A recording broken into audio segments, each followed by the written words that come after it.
Common ion effect, common ion effect, common ion effect. सबसे पहले हम क्या स्टार्ट कर रहे हैं?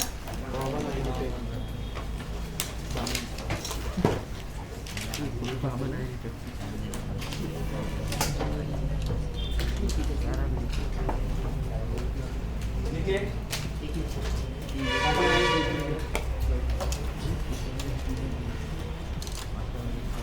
in the solution of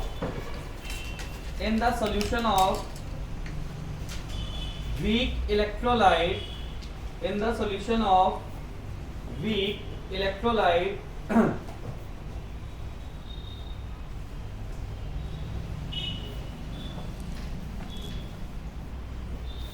if any of the common ion, if any of the common ion,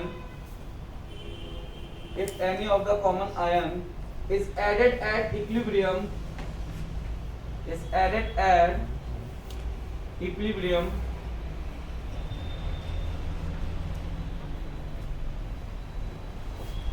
then its degree of ionization, then its degree of ionization decreases.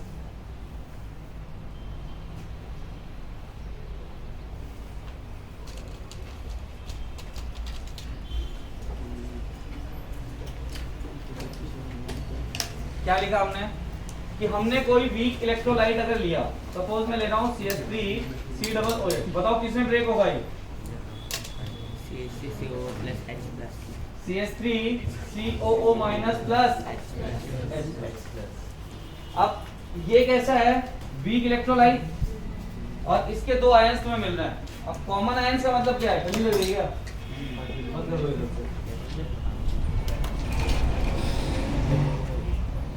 ठीक है, common ion क्या हो सकते हैं? एक तो ये या फिर ये।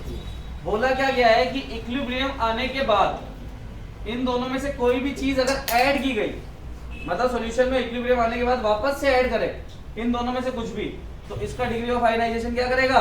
डिक्रीज करेगा। कितने लोगों को ये बात समझ में आ रही है कि हाँ करेगा?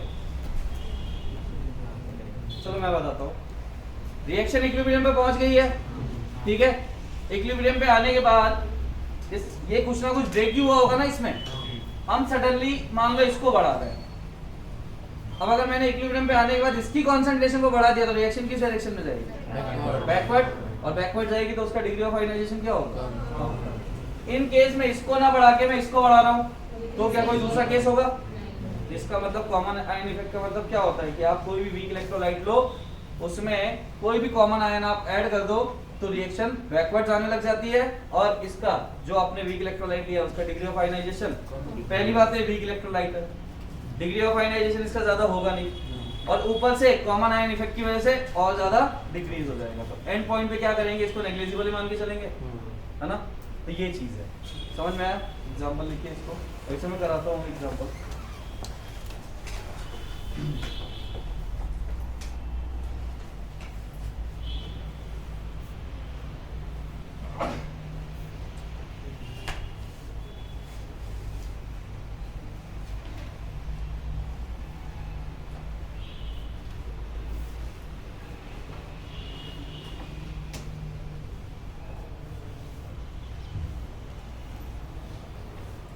देखा, मान लो मैं बोल रहा हूं कि मैंने इसमें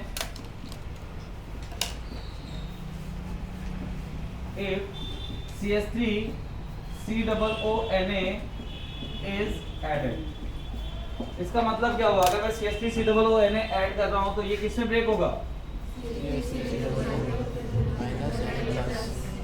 उससे कॉमन कौन सा है? यानी ये भी हम उसमें ऐड कर रहे हैं। तो इक्विलिब्रियम के बाद अगर मैंने ये उसमें ऐड कर दिया तो इसकी कंसंट्रेशन क्या करेगी? बढ़ेगी कंसंट्रेशन, और कंसंट्रेशन अगर इसकी बढ़ गई और रिएक्शन ऑलरेडी इक्विलिब्रियम पे थी तो अब रिएक्शन किधर जाने लग जाएगी? बैकवर्ड डायरेक्शन, और इसका डिग्री ऑफ आयनाइजेशन डिक्रीज करना स्टार्ट कर देगा। मान लो मैं इसकी जगह बोल देता इफ HCl इज एडेड, अब कौन सा कॉमन आयन मिलता? अब ये मिलता तो कॉन्सेंट्रेशन किसकी बढ़ती, H+ की, और फिर भी रिएक्शन किस में जाती, बैकवर्ड। तो कॉमन आयन इफेक्ट समझ में आया क्या होता है। कॉमन आयन इफेक्ट में ये होता है कि आप कोई भी वीक इलेक्ट्रोलाइट ले रहे हो, उसका एक आयन जो भी हो, मतलब इसका कॉमन आयन, जैसे पहले वाले केस में ये कॉमन आयन था और दूसरे वाले केस में ये कॉमन आयन था। अगर आप कॉमन आयन लोगे तो degree of ionization weak electrolyte का डिक्रीज करेगा, सीधी सी बात, ठीक है। तो लिख लेना पहले ये दोनों केस लिख लो और उसके बाद ये अलग अलग है दोनों में, एक साथ एरो मत बना देना कि हम एक साथ ही ऐड कर रहे हैं इसमें, एक केस में एक ही ऐड हो रहा है। तो इसको पहले ऐसे लिखना कि if CH3COO is added, तो उस केस में इसको इंक्रीज करते हुए दिखाना, और दूसरे केस को ऐसे नंबर वाइज लिख लेना।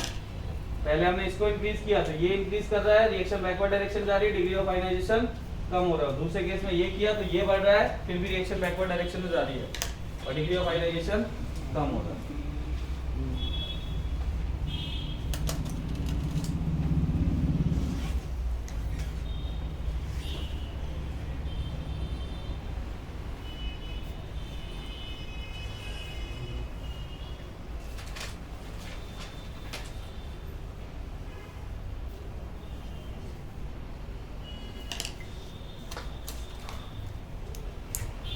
इसको बंद कर दे, चलेगा नहीं ज्यादा देर।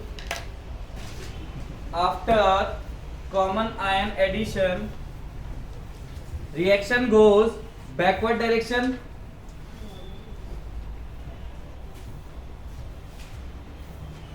and alpha decreases. And alpha क्या होता है, degree of ionization, degree of ionization decreases.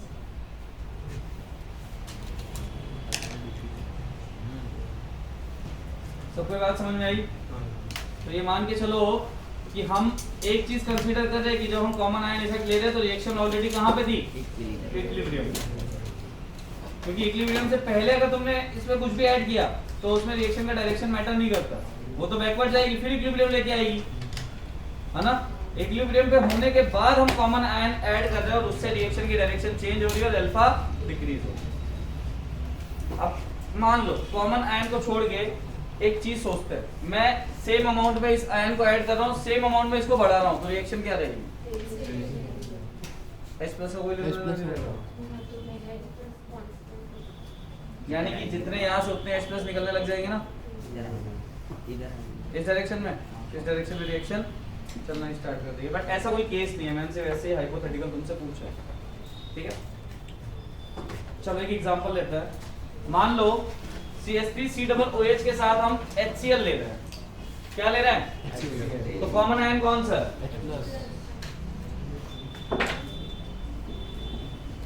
ये कैसा है, वीक इलेक्ट्रोलाइट, बट HCl कैसा है, स्ट्रॉन्ग इलेक्ट्रोलाइट, ठीक है। अब देखो क्या HCl को इसके होने से फर्क पड़ता है, क्या फर्क पड़ेगा, HCl एक नॉर्मल केस सोचो कि हमने HCl लिया है और HCl का हम डिग्री ऑफ आयनाइजेशन देख रहे थे, क्या इसका डिग्री ऑफ आयनाइजेशन किसी पॉइंट पे कम होगा, ये चाहे किसी के साथ सॉल्यूशन फॉर्म में हो और चाहे अकेला हो, ये तो पूरे H+ निकालेगा ना, क्योंकि ये स्ट्रॉन्ग इलेक्ट्रोलाइट है, इसके H+ पे कोई इफेक्ट नहीं पड़ेगा। बट अगर इसके H+ से इसको कंपेयर करो तो इस पे इफेक्ट पड़ेगा कि नहीं पड़ेगा, H+ की कंसंट्रेशन बढ़ जाएगी, मतलब इसके कंपैरिजन। जब ये H+ ऑलरेडी दे रहा है, ये पूरा टूट रहा है अपना, तो ये क्या करेगा, इसके H+ की कंसंट्रेशन बढ़ा देगा और बढ़ाते रिएक्शन की डायरेक्शन चली जाएगी। तो ये चीज ध्यान रखो कॉमन आयन इफेक्ट में कि जो स्ट्रॉन्ग वाला होता है उस पर कोई फर्क नहीं पड़ता, लेकिन स्ट्रॉन्ग वाले के आने से वीक वाले में फर्क पड़ जाता है। इसका अल्फा तुरंत डिक्रीज हो जाएगा, जबकि इसका अल्फा कोई चेंज नहीं आएगा, इसके अल्फा 1 ही रहेगा और 1% का फर्क नहीं आएगा। समझ में आई बात क्या बोल रहा हूँ मैं। तो कॉमन आयन इफेक्ट ये होता है कि अगर स्ट्रॉन्ग इलेक्ट्रोलाइट वीक इलेक्ट्रोलाइट के साथ आ जाए तो वो वीक इलेक्ट्रोलाइट की डिग्री ऑफ आयनाइजेशन को और डिक्रीज कर देता है। क्लियर है।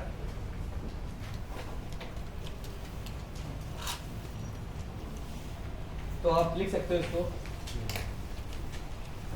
weak electrolyte doesn't affect weak electrolyte doesn't affect strong electrolyte, but strong electrolyte decreases the degree of ionization of weak electrolyte. But strong electrolyte decreases degree of ionization of weak electrolyte. बढ़ेगा ना sir? हाँ? बढ़ेगा ना, decrease क्यों करेंगे? क्या? Decrease क्यों करेंगे, इंक्रीज करेंगे ना? अल्फा हाँ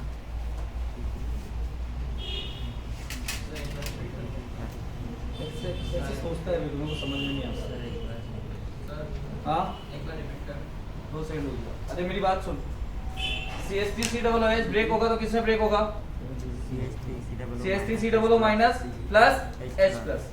HCl ब्रेक होगा तो किसमें ब्रेक होगा? H plus Cl minus. Overall किसकी कॉन्सेंट्रेशन बढ़ती हुई दिखाई दे रही है? किसकी? यानी इसकी HCl हाँ मान लें इन 2 कंपोनेंट का एक सॉल्यूशन है, ये किसमें ब्रेक हो रहा है? CH3COO minus plus H plus, उसके पैरेलल एक HCl है, वो कंप्लीट ब्रेक हो रहा है किसमें? H plus. और जब ये दोनों एक सॉल्यूशन में है तो क्या H प्लस बढ़ता हुआ नहीं दिख रहा तेरे को? H प्लस ही बढ़ेगा ना। और H प्लस के बढ़ने से अगर इसकी कंसंट्रेशन ऑल ऑफ सडन बढ़ रही है तो रिएक्शन किस डायरेक्शन में जाना स्टार्ट कर देगी, और बैकवर्ड जाने पे इसके अल्फा पे क्या फर्क पड़ेगा? स्ट्रॉन्ग इलेक्ट्रोलाइट के अल्फा को इफेक्ट कर सकता है क्या? हमने क्या लिखा था स्टार्टिंग में, तुमसे पूछा था ना इलेक्ट्रोलाइट कितने टाइप के होते हैं, और तुमने क्या बोला? Strong electrolyte alpha is equal to 1। तो इसका मतलब स्ट्रॉन्ग इलेक्ट्रोलाइट को ये बिल्कुल अफेक्ट नहीं कर सकता, ठीक है? ये इसके H प्लस को बिल्कुल भी कम नहीं कर सकता, ये जितना टूटता है उतना टूटेगा, क्योंकि इसका अल्फा ऑलवेज हम 1 कंसीडर करते हैं, यानी 100% ब्रेकिंग है इसकी। लेकिन वो तो 100% ब्रेक नहीं होता ना। अब वो पहले जितना ब्रेक हुआ रिएक्शन इक्विलिब्रियम पे थी, इसका H प्लस और आ गया, H प्लस की कंसंट्रेशन बढ़ गई, रिएक्शन बैकवर्ड जाने लगी, इसका डिग्री ऑफ आयनाइजेशन कम होने लग गया। तो अलग ही वे में सोचता है कि ये बढ़ेगा, इसका कंसंट्रेशन बढ़ेगा। समझ में आया? ठीक है, तो एक चीज आप लिख लीजिए, weak electrolyte doesn't affect strong electrolyte, but strong electrolyte decreases the degree of ionization of weak electrolyte. Common ion effect में सिर्फ इतना ध्यान रखना है कि common ion effect weak electrolyte में है, और कोई भी कॉमन आयन ऐड कर दिया गया तो वीक इलेक्ट्रोलाइट की डिग्री ऑफ आयनाइजेशन डिक्रीज हो जाएगी। समझ में आया? इतना सा स्टेटमेंट याद रखना है।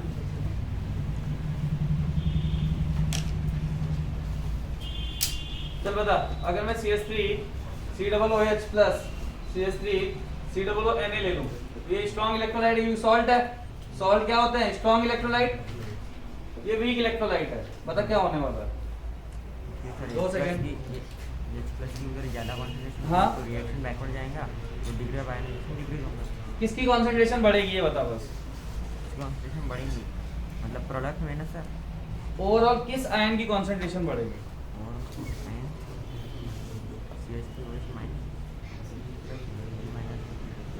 अभी तो दोनों में कॉमन चीज नहीं देख पा रहा, कैसी बात कर रहा है यार? यानी plus sir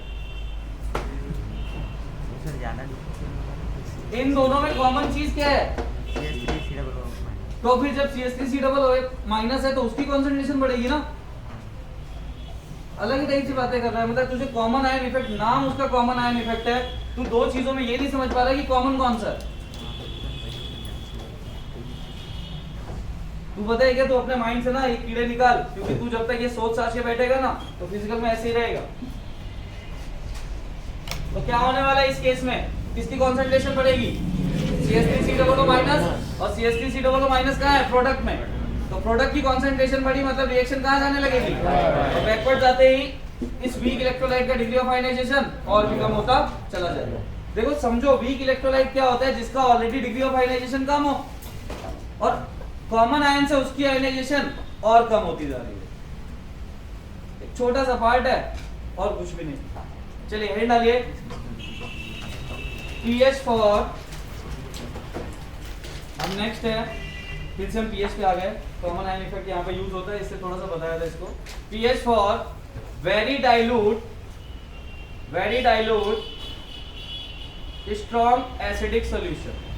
pH for very dilute strong acidic solution.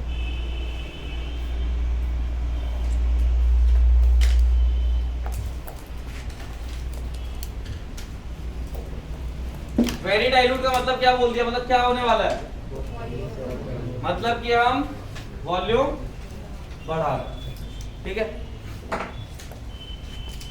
If concentration of H plus is less than or equal to 10 to the power minus 6, ठीक है। if concentration of, वहां पे हमने क्या लिया था, स्ट्रॉन्ग एसिड लिया था सिर्फ, और यहां हमने क्या बोल दिया, डाइल्यूट स्ट्रॉन्ग एसिडिक सॉल्यूशन। तो concentration of H plus हम क्या ले रहे हैं, लेस देन और equal to 10 to the power minus 6। और यहीं पे मैं उस दिन वाला केस भी बता देता हूं, जब मैंने pH फॉर स्ट्रॉन्ग एसिड बताया था, तो मैंने क्या लिखवाया था पहले, concentration of H plus is greater than or equal to 10 to the power minus 6, और इस साइन को हमने चेंज किया था, बट ये साइन चेंज नहीं होगा वहां पे, ये एज इट इज जो लिखा हुआ था पहले, सबसे पहले जो लिखा हुआ था वही सही है। concentration of H plus is greater than or equal to 10 to the power minus 6। अब देखो concentration of H plus यहाँ पे हम क्या ले रहे हैं, less than 10 to the power minus 6। इस केस में हमें करना क्या है, मान लो मुझे टोटल कौन सा, मतलब इसको ये मान के चलो कि इस केस में जो एसिड होगा वो एसिड किसके साथ कंबाइन होगा, वाटर, क्योंकि आप डाइल्यूट कर रहे हो, मतलब वाटर का तो कंसंट्रेशन बहुत बड़ा है आपने, है ना। इस केस में जो टोटल H प्लस आएंगे, क्या आएंगे, H प्लस टोटल, वो दो चीजों से मिलने वाले हैं, किससे किससे, एक तो H प्लस फ्रॉम एसिड,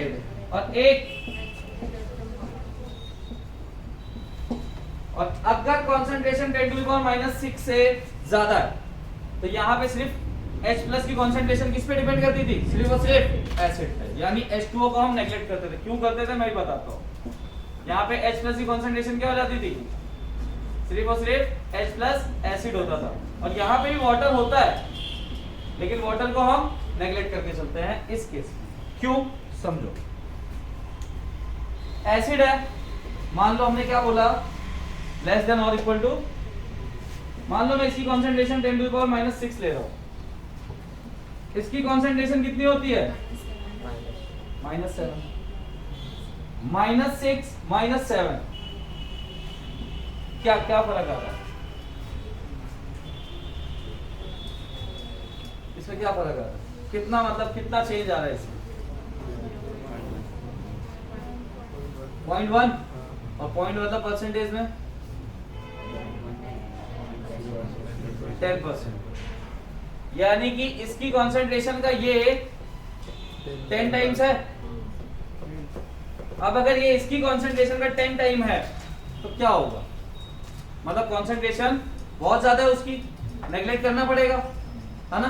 कब, जब मैं इसको इक्वल भी हटा दो, इसको 10 to the power minus 6 मानता हूं तब, तो इसका मतलब ये वाला केस कौन सा बन गया, ये वाला। ध्यान से समझो इस चीज को, 10 to the power minus 6 का लेस लेना मतलब मैं इसको कितना लेके चलूं, 10 to the power minus 8, इतना मान के चलूं, तब तो क्या बोलेंगे, concentration 10 to the power minus 6 से कम है, और 10 to the power minus 8 लेने पे ये ज्यादा है कि नहीं, ये ज्यादा दिख रहा है, तो क्या इसकी कंसंट्रेशन नेग्लेक्ट होगी। बट यहाँ पे अगर मैं इसकी concentration 10 to the power minus 6 के इक्वल मान के चलूं, और इसकी कंसंट्रेशन कितनी होती है, 10 to the power minus 7, तो इसकी कंसंट्रेशन इसके रेस्पेक्ट में 10 टाइम्स है, तो उस केस में ये नेग्लेक्ट कर दिया जाता है। तो ये वो केस था कि जब concentration 10 to the power minus 6 से बहुत कम होगी, तो तुमको H plus H2O वाले भी लेके चलने पड़ेंगे। देखो ध्यान से, क्यों बोल रहा हूँ, ये मैंने कितना कंसीडर किया है, अगर मैं सिर्फ इसको नेग्लेक्ट कर दूं तो बताओ pH कितना आ रहा है, हमने लिया था एसिड, pH निकल रहा है बेस का, निकल रहा है ना, तो इसका मतलब हमारा आंसर तुम्हारा पॉइंट पे गलत है। तो ये केस आपको याद रखना है कि लेस देन वाले में आपको जो H प्लस टोटल होता है वो दोनों का सम होगा, और ग्रेटर देन और इक्वल टू में हम H2O वाले को नेग्लेक्ट कर देते हैं, क्योंकि वो H प्लस के कंपैरिजन में बहुत ज्यादा कम होता है। कितने लोगों को बात समझ में आई ये दो केस। तो ये वो केस था, यानी कि जो हमने लास्ट क्लास में जो हमने 2-3 दिन पहले पढ़ा था वो ये वाला केस पढ़ा था, और उसमें सिर्फ हमने H प्लस लिखा था, H2O कंसीडर नहीं किया था। और ये दूसरा केस है जिसमें less than 10 to the power minus 6 है, उसमें हमें H2O भी कंसीडर करना पड़ेगा। देखिए when H plus when H plus, मतलब लिखिए व्हेन, हेडिंग डाल देना आपने सिर्फ, देखो when H plus is less than और equal to 10 to the power minus 6 m, ठीक है।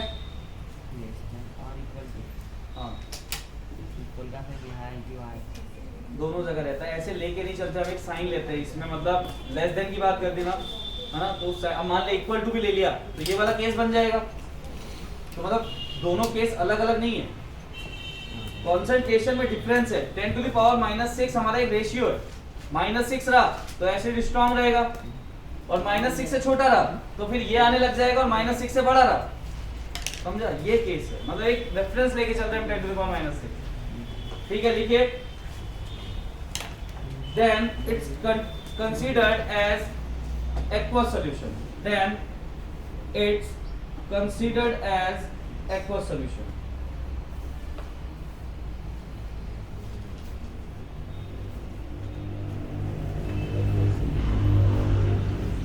चलिए एक एग्जांपल लिखिए, तो एग्जांपल से एक्सप्लेन करते हैं। Example low, aqueous solution of HCl, क्या ले रहे हैं हम, aqueous solution of HCl,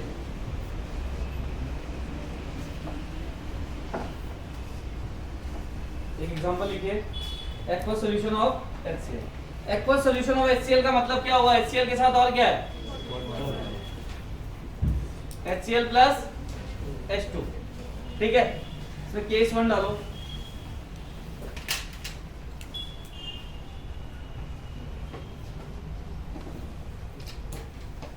अब अगर HCl प्लस H2O है तो HCl क्या देने वाला है, और H2O भी क्या देता है, H प्लस।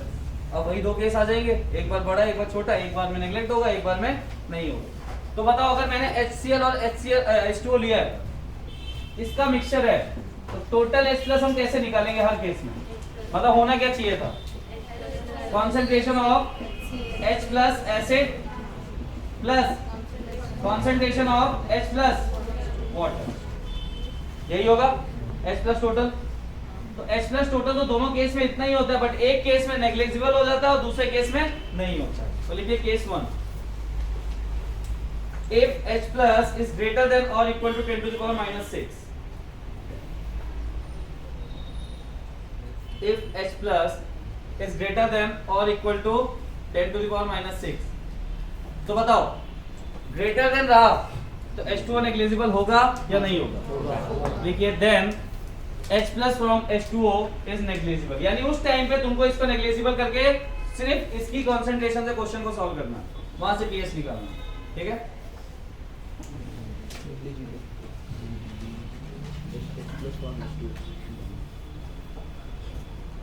ठीक है। Case second, if concentration of H plus, if concentration of H plus is less than or equal to 10 to the power minus 6 m, less than or equal to 10 to the power minus 6 m, लिखिए then consider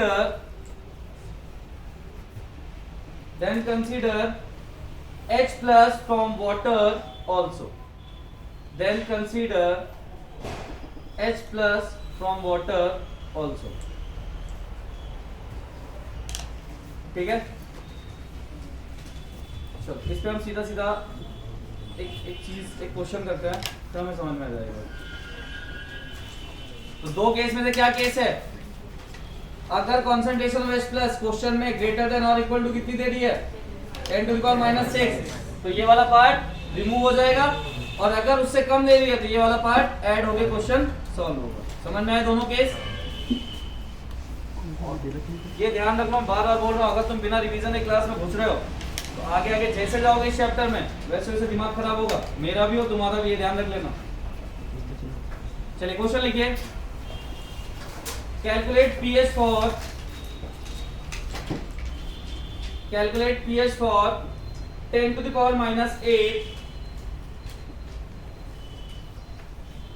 m HCl।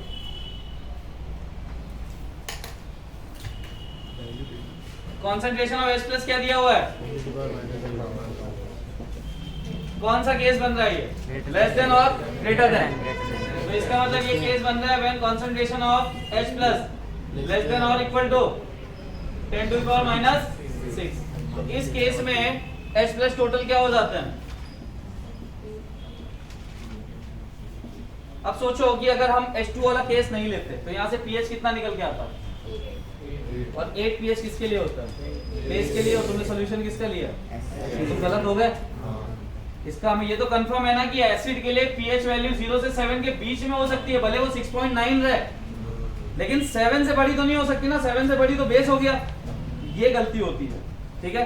इसका मतलब यहाँ पे H total क्या हो जाएगा? Concentration of H plus plus concentration of H plus H2, यानी इस केस में हम इसको नेग्लिजिबल नहीं करेंगे, ठीक है। अब मुझे बताओ HCl की कॉन्सेंट्रेशन कितनी है? H2O कितनी है ना? तो पहला मेथड लिखो दो वापस से। और हाँ, ये जो मैं साइड में अप्रोक्सीमेट कैलकुलेशन बता रहा हूँ, यही है जो तुम्हें थोड़ा बहुत इस चैप्टर को इजी करवा सकता है। बाकी एग्जैक्ट कैलकुलेशन, क्योंकि मुद्दा क्या है, बार बार बोल चुका हूँ, लॉग में वैल्यूज का ज्यादा डिफरेंस नहीं होता। एग्जैक्ट कैलकुलेशन में क्वाड्रेटिक बनेगी मतलब बनेगी। अगर तुम्हारी पकड़ है क्वाड्रेटिक में, तो बार बार बोल चुका मैं, फिर मुझे ये सब कराने की जरूरत नहीं है, मैं सीधा सीधा दूसरे मेथड से पढ़ाऊंगा। और अगर तुम्हारे क्वाड्रेटिक में प्रॉब्लम है थोड़ा बहुत, तो इस केस को हमेशा माइंड में रखना, ठीक है।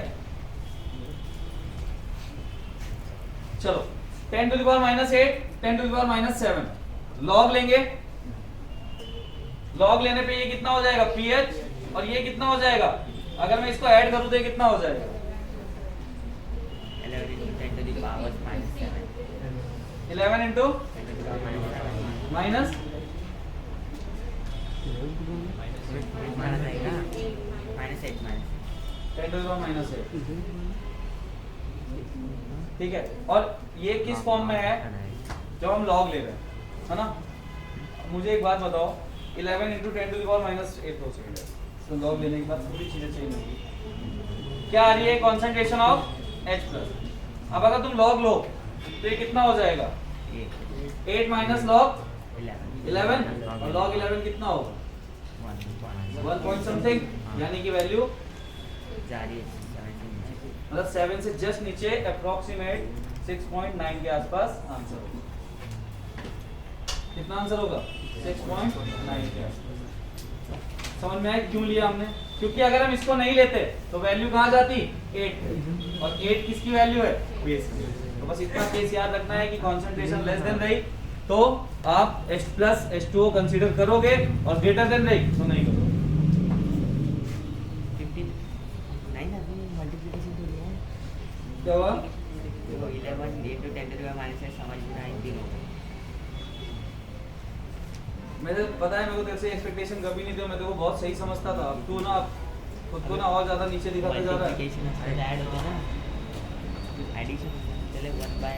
आप दोनों साइड पे लॉग लेंगे तो ये pH बनेगा, है ना। और ये कितना हो जाएगा? 11 minus log, sorry 8 minus log 11। Log 11 1 point something होता है, माइनस करोगे वैल्यू कितनी आएगी? 6.9। तो इसका एक लॉजिक समझ में आया? मैं बताता हूँ इसका लॉजिक क्या है, यानी ये क्वेश्चन हम बिना टच किए भी सॉल्व कर सकते हैं। अगर कंसंट्रेशन H प्लस की बहुत ज्यादा कम दे रहा है, ठीक है, तो वैल्यू 7 के आसपास होगी। जितना कम करेगा वैल्यू उतनी 7 पे जाएगी, बट ना तो 7 होगी और ना 7 से ज्यादा होगी।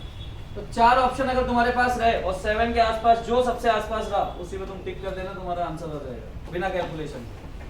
इसका सीधा सा लॉजिक है, कंसंट्रेशन जितनी कम रखेगा आंसर 7 के उतने पास रहेगा। और 10 टू द पावर माइनस 8 पे हमने सॉल्व करके देखा कितना है, और यही एक बार क्वेश्चन पूछा गया था इसी वैल्यू के साथ, 6.9 के साथ। ऑप्शन में देगा सर 6.7 6.8 तब देखा तो दूसरा मेथड बता रहा हूँ ना, एग्जैक्ट। अगर उसने अप्रोक्सीमेट मतलब उसने गैप बहुत ज्यादा दिया तब की बात कर रहा हूँ कि मतलब 4 ऑप्शन में गैप है, तो बिना सॉल्व किए जो 7 के आसपास सबसे पास में वैल्यू उस पे टिक कर देना। बट इन केस उसने वैल्यू दी है 6.7, 6.8, 6.6 और 6.9, तो हम जाएंगे एग्जैक्ट कैलकुलेशन से, वो सेकंड मेथड है हमारा। तो अप्रोक्सीमेट सबको समझ में आया? अप्रोक्सीमेट वाला मेथड सबको समझ में आ गया? चलो मेथड 2। अब मुझे बता दो किसी को इस केस को समझने में दिक्कत है क्या? और अगर यही क्वेश्चन में चेंज करके इतना दे देता, चलो बताओ, यही क्वेश्चन में दे देता concentration of H plus is equal to 10 to the power minus 5 m, सीधा सीधा pH कितना दिख रहा है? 5। कुछ करने की जरूरत पड़ी? हमें सीधा क्लियर हो गया कि कांस्टेंट यानी pH कितना है? 5। लेकिन इस केस में pH डायरेक्टली नहीं बता सकते, इस केस में इसको भी लेना पड़ेगा। अब देखो अगर आंसर क्लोज रहे तो आप चाहो तो इस चीज को एक साइड में कहीं लिख लो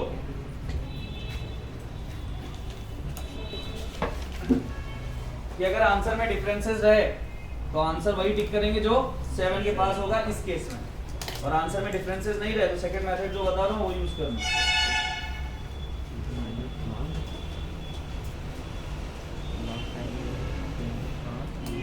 अब देखो क्वाड्रेटिक बनेगी, आएगा क्वाड्रेटिक वाला केस। चलिए मेथड 2 है जिसमें एग्जैक्ट आंसर आता है, जो आंसर है ना इसका इस क्वेश्चन का, ये तो अप्रोक्सीमेट आंसर था, इसमें एकदम एग्जैक्ट आंसर आएगा।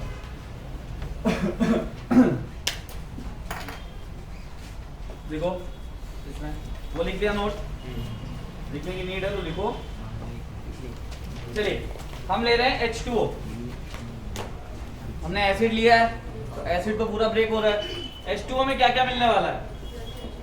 H plus plus OH minus. अब ये जाएगा इक्विलिब्रियम के टाइप से at T is equal to 0 पे, मैं इसको कितना मान रहा हूँ? C। 0 नहीं है, कितना दिया है क्वेश्चन में HCl? 10 to the power minus 8। ये कितना है और ये कितना है? ये चीज ध्यान रखनी है। समझ में आया कि कंसंट्रेशन ऑफ एसिड तो दे रहा है ना, और वो एसिड अकेला तो है नहीं एक्वस सॉल्यूशन में, तो टोटल H प्लस की कंसंट्रेशन कितनी दे रहा है वो? ये कहां से? इसको साइड में लिख लेना, फ्रॉम HCl। कहां से आ रही है? HCl। At T is equal to equilibrium, मान लो मैं इसमें से X ब्रेक कर रहा हूं, DOT ऐसी कोई चीज है नहीं, ये कितना हो जाएगा और ये कितना हो जाएगा? अब तुम इसके लिए K निकाल सकते हो, क्या होगी K की इक्वेशन? समझ में आ गया कि यहाँ से बन गई क्वाड्रेटिक। सॉल्व करोगे X निकालोगे, X पुट करोगे, आंसर निकालोगे। सॉल्व करो इसको आगे, क्वाड्रेटिक बना के सॉल्व करो। या फिर चलो एक K से छोड़ो, KW कितना होता है? KW कितना होगा? KW क्या बोलते हैं? आयनिक प्रोडक्ट ऑफ कितना होगा? H प्लस और OH माइनस। इसको हम कितना कंसीडर करते हैं? -14। H प्लस तुम्हारे पास है, OH माइनस तुम्हारे पास है। बनाओ इक्वेशन, इक्वेशन बनाओ जल्दी सर। KW कितना कंसीडर करते हैं? क्योंकि टेम्परेचर मेंशन नहीं है तो टेम्परेचर कितना लेके चलोगे? और KW कितना होता है? 10 to the power minus 14 is equal to, sir वहाँ पर 2x नहीं ऐड होगा क्या? H2O से 2H प्लस मतलब नहीं नहीं उससे कुछ फर्क नहीं पड़ता। 10 to the power minus 8 plus x into x। देख लो तुम्हारी इक्वेशन क्या बन रही है। अब ये है प्रॉब्लम एग्जैक्ट में। एग्जैक्ट यानी पूरे चैप्टर में मैथ के दो कॉन्सेप्ट चलेंगे पैरेलल, एक तो लॉग, दूसरा क्वाड्रेटिक। मुझे एक बार ईमानदारी से बताओ कितने लोगों को क्वाड्रेटिक इक्वेशन सॉल्व करना आता है? नहीं आता है तो थोड़ा सा रिवाइज कर लो ना, क्योंकि यहाँ की इक्वेशन तुझे नहीं आता, क्वाड्रेटिक सॉल्व करना नहीं आता। आता है ना।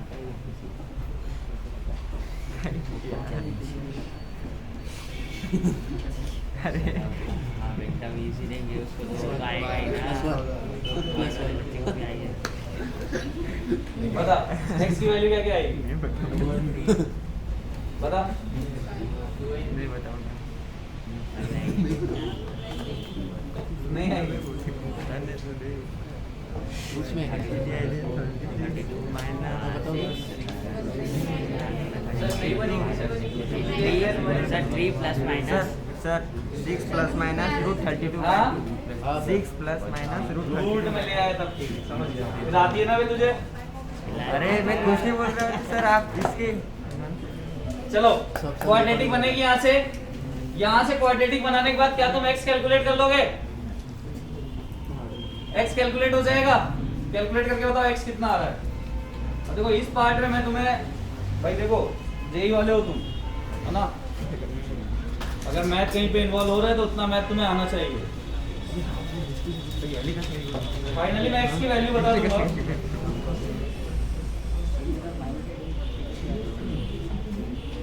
ओए सारे के सारे सॉल्व कर लो, इससे चुपचाप बैठ गए और देख लेना कितना बड़ा डिफरेंस आता है।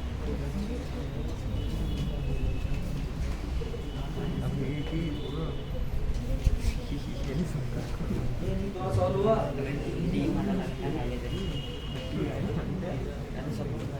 कितना है आंसर? 4.5 इंटू x आ रहा है। और बताओ कोई, देखो वापस सॉल्व करो उसे।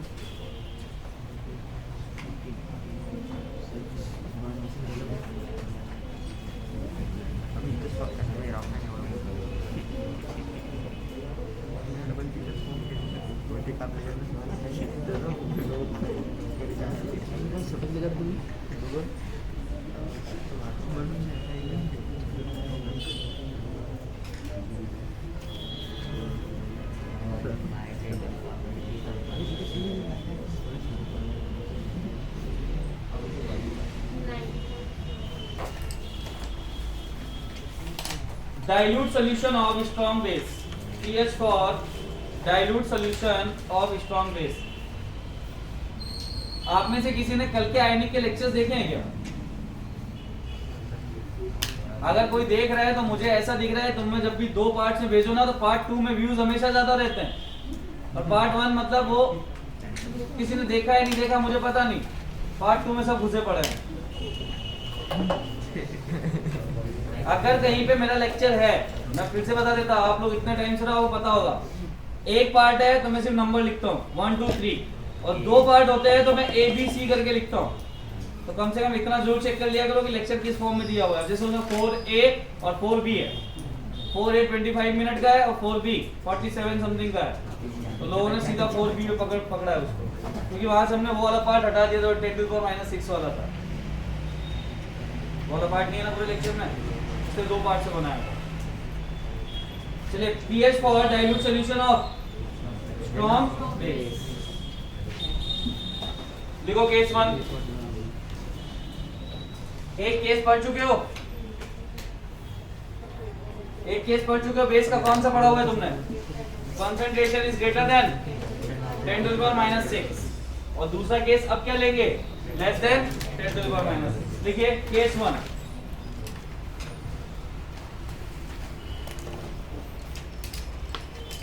If concentration of OH minus is greater than 10 to the power -6, greater than or equal to 10 to the power -6। अब देखो हम डाइल्यूट फॉर्म में ले रहे हैं तो बेस में क्या है? वाटर। बेस से क्या मिलता है? और वाटर से भी क्या मिलता है? दोनों से OH माइनस मिलते हैं, दो केस बनेंगे। हाँ, और एक्चुअल में फॉर्मूला क्या होना चाहिए? हर केस के लिए फॉर्मूला क्या होना चाहिए कि OH माइनस टोटल क्या होना चाहिए? OH minus from base plus OH minus from water. तो पहला केस है if concentration of OH minus is greater than or equal to 10 to the power -6 m, उस केस में हम इसको नेग्लेक्ट कर देते हैं। तो आपने पहला केस लिखा है, लिखो then OH minus from H2O is negligible, then OH minus from H2O is negligible। तो ये वाले कैलकुलेशन तो हम प्रीवियस क्लास में भी कर चुके हैं ना। ऐसे लोगों मन में आ रहा होगा, जैसे वापस से इसे खुशी के मन में सबसे ज्यादा आ रहा होगा कि यहाँ पे भी ग्रेटर देन क्यों बोला। देखो मैं बता देता हूँ, ग्रेटर देन इसलिए बोला, मान लो मैं क्वेश्चन ले रहा हूँ कि मैंने concentration they the 10 to the power -5 m, greater than की वैल्यू है pH कितना है? 5, सॉरी pOH कितना है? 5 आएगा 5, तो pH कितना हो जाएगा? 14 माइनस, समझे? तो वैल्यू कहाँ चली गई? Greater than 7। ये फॉर्मूला क्योंकि आप लोग उसको पीएच से ही कंसीडर करते हो, तो यहाँ पे पीओएच निकलेगा। चलिए लिखा पहला केस, केस 2। तो केस 1 में इसको नेग्लेक्ट करना पड़ेगा। Case 2, if OH minus is less than or equal to 10 to the power minus 6m, then OH minus total is equal to OH minus base plus OH minus water। और इस case में OH minus water आप negligible नहीं कर सकते हो, जिसकी concentration सबको पता है कितनी होती है।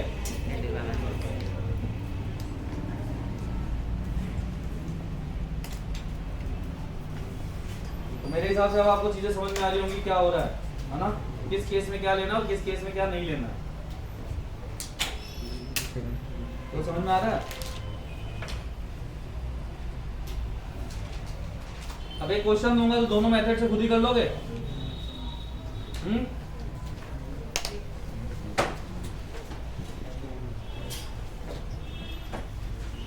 चलो पहला क्वेश्चन लिखो।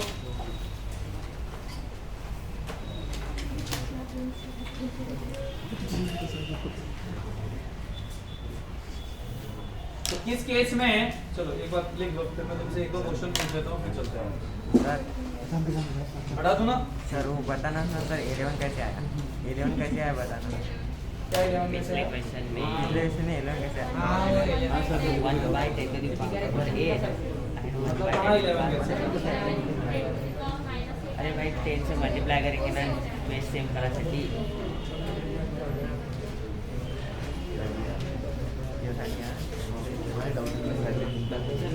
सर मेरा भी है। कितने लोगों का डाउट है ये?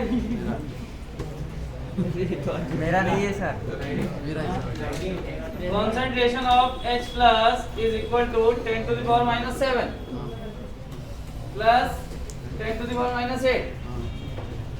इसमें कितने लोगों को डाउट है 11 कैसे है?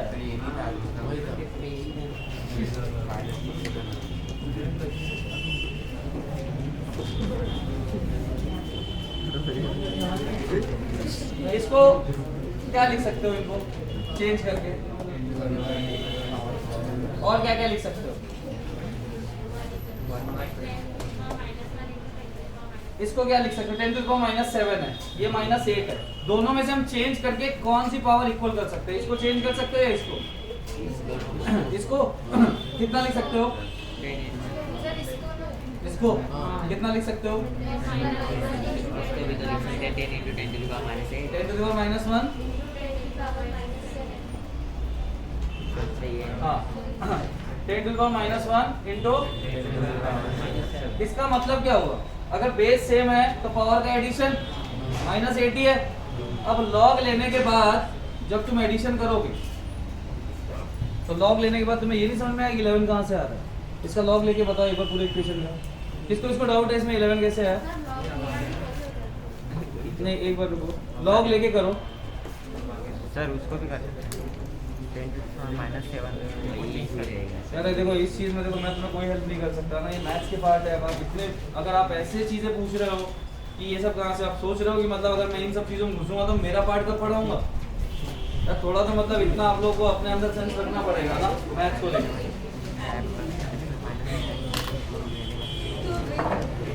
चलिए क्वेश्चन लिखिए। Calculate calculate pH calculate pH for 10 to the power minus 8 m calculate pH for 10 to the power minus 8 m क्या वैल्यू अलग दी, वैल्यू अलग लूँ? एक क्वाड्रेटिक ज़्यादा सॉल्व हो जाएगी। नहीं क्वाड्रेटिक ज़्यादा सॉल्व हो जाएगी, बट क्या है ना कि इनकी वैल्यूज एक रेशियो में आती है ना। तुम इसको तुम अपने आप से कर सकते हो ना, तुम घर जाके 10 to the power minus 9 minus 10 लेके कर लेना एक क्वेश्चन, क्या फर्क पड़ने वाला है। Calculate pH for 10 to the power minus 8 m NaOH solution। NaOH solution। देखो एक चीज सुन लो, अगर इस क्वेश्चन को मैं डायरेक्टली करता, यानी कि H2 नहीं लेता जो हमने पहले केस पढ़े उससे करता, POH कितना आ रहा है 8, pH कितना होता है 14 माइनस POH तो कितना आ जाता, और 6 वैल्यू किसकी है एसिड बेस। तुमने क्वेश्चन में क्या लिया है? बेस। तो ये प्रॉब्लम आती है H2O को ना ऐड करने से। पहला केस हमने लिया था, ध्यान से सुनो, मुझे ये बता दो सब लोग मिलके कि किस केस में H प्लस H2O के लेने और किस केस में नहीं लेने। एसिड के केस में कब लेना है? जब कॉन्सेंट्रेशन क्या होगी? Less than 10 to the power -6, तो H प्लस H2O कंसीडर होगा। और बेस में भी जब लेस देन और equal to 10 to the power -6 होगी तो H प्लस H2O कंसीडर होगा। और ये क्वेश्चन किससे रिलेट कर रहा है? लेस देन और greater than? 10 to the power -6 से ये वैल्यू लेस देन है या ग्रेटर देन है? हाँ, जल्दी सॉल्व करके दो इसको। 7.1 log 7.1 ये वैल्यू मैंने क्यों बताई ये पता है? क्योंकि देखो अगर ये 10 टू द पावर -8 दूसरा रेशियो, पहला 10 टू द पावर -6 है, 10 टू द पावर -6 पे एसिड एसिड की तरह काम करता है, बेस बेस की तरह। दूसरी कंसंट्रेशन क्या ले रहे हैं? 10 टू द पावर -8 और -8 पे अगर बेस है तो बेस की वैल्यू कितनी है? 7.1, यानी लगभग 7 के पास है ना वो। तो डाइल्यूशन पे क्या होगा? अगर डाइल्यूशन एसिड का हो रहा है, फिर से ध्यान से सुन लो, डाइल्यूशन अगर एसिड का हो रहा है तो pH टेंड्स टू 7, बट 7 नहीं होगी, फिर भी pH की वैल्यू 7 से थोड़ी बहुत कमी होगी, बहुत थोड़ी सी। और बेस के केस में अगर डाइल्यूशन किया जा रहा है तो also pH tends to 7, but pH की वैल्यू 7 से थोड़ी सी बड़ी होगी, इसलिए 7.1 और 6.9 आंसर है। ठीक है, तो तुम डायरेक्टली सॉल्व कर सकते हो अगर तुम्हारे पास गैप ज्यादा है। अगर ज्यादा डाइल्यूशन दिखा रहा है बेस के लिए तो 7.1 7.2 ये आंसर होगा, और एसिड के लिए 6.9 6.8 ये आंसर डायरेक्टली। चलो इसका एग्जैक्ट कैलकुलेशन करके दिखाओ, सेकंड मेथड। log 11 इसका सेकंड मेथड जल्दी सॉल्व करके दिखाओ, क्वाड्रेटिक बना के, और आंसर बताओ कितना फर्क आ रहा है। वही होगा, H2O को ब्रेक करोगे H प्लस और OH माइनस में, है ना? और वही कौन सा T इज इक्वल टू 0 पे क्या लेना है?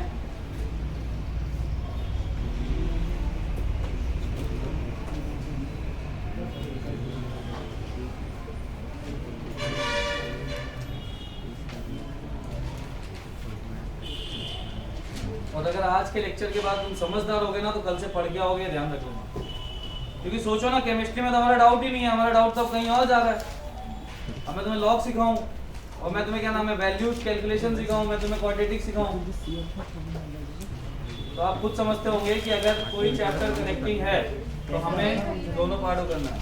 हाँ, एक्स की वैल्यू वही आई है, वही आई है, लेकिन तुमने करने का तरीका क्या किया है शायद वो गलत होगा। हाँ, OH माइनस के हिसाब से किया है ना, x 10 to the power -8 OH minus से कंसीडर किया था ना, फिर से जिसने यहाँ पे भी H प्लस ही कंसीडर किया था वो गलत है। जैसे H plus plus OH minus, इस बार क्वेश्चन में क्या दिया हुआ था? बेस। तो at T is equal to 0 पे ये C माना, ये 0 रहेगा और ये कितना रहेगा? 10 टू द पावर -8, क्योंकि इस बार क्वेश्चन में बेस है तो ये 10 टू द पावर -8 रहेगा। T is equal to equilibrium पे इसमें से कितना ब्रेक कर रहे हैं? x, तो ये कितना बनेगा? x, और ये कितना बनेगा? 10 to the power -8 plus x। वही इक्वेशन बनेगी, वही x की वैल्यू आएगी। x कितना आएगा? 9.5 into -8, concentration of OH minus कितनी आएगी? OH माइनस कितनी है? 10 to the power -8 plus x। अच्छा तुम ये बताओ, तुमको यहाँ कैसे समझ में आ गया कि यहाँ 10.5 इंटू 10 टू द पावर -8 है? यहाँ कैसे तुम समझ गए थे? नहीं वही मैं पूछ रहा हूँ, यहाँ तुम्हें कैसे पता चल, यहाँ तुमने डाउट क्यों नहीं पूछा कि यहाँ पे 11 ये 10.5 कैसे आया? क्योंकि तुम्हारे पास पावर सेम थी, तुमने सीधा इसको 1 इंटू किया, इसको 9.5 इंटू और सीधा ऐड कर दिया। तो ये कॉमन सेंस वहां नहीं लगा सकते थे कि हम एक की पावर सेम कर ले तो हम 10 + 1 कर सकते हैं?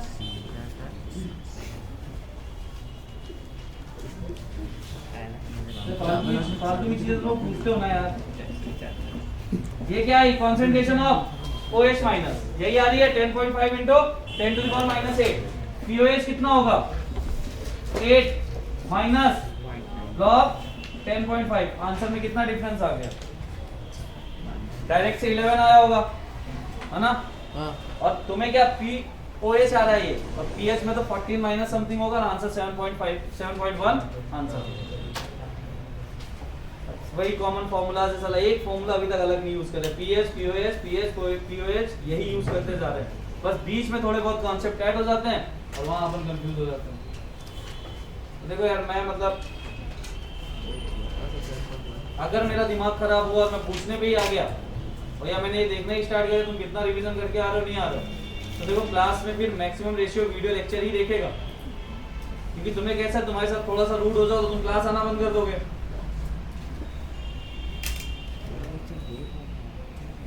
कल तक ये चैप्टर लग रहा था ना बहुत इजी है, आज उनको लग रहा है ना जिनको ये सारी चीजें समझ में आ रही है, लेकिन जिनके साथ है उनकी हवा ही निकल रही है, क्योंकि अब मैं यार इतना टाइम नहीं दे सकता, बाकी आप लोगों के पास ऑप्शन है, आप क्वाड्रेटिक घर से पढ़ो, ठीक है, आपको जहाँ से पढ़ना है वहाँ से पढ़ो और अपनी इक्वेशन सॉल्व करना सीखो, क्योंकि आयनिक में अप्रोक्सीमेशन ही बचने का तरीका है। अगर अप्रोक्सीमेशन करना सीख गए तो तुम आयनिक को इजी लेवल पे ले आओगे। सर वीडियो बंद कर दो, 1% बाकी। सर मेरा नाम बताओ एक ही है ना कि 11 है वो? टैक्सी तो देख ले। ढंग से ले, ढंग से ले। सर एक है कि 11 है? 1% है सर। अरे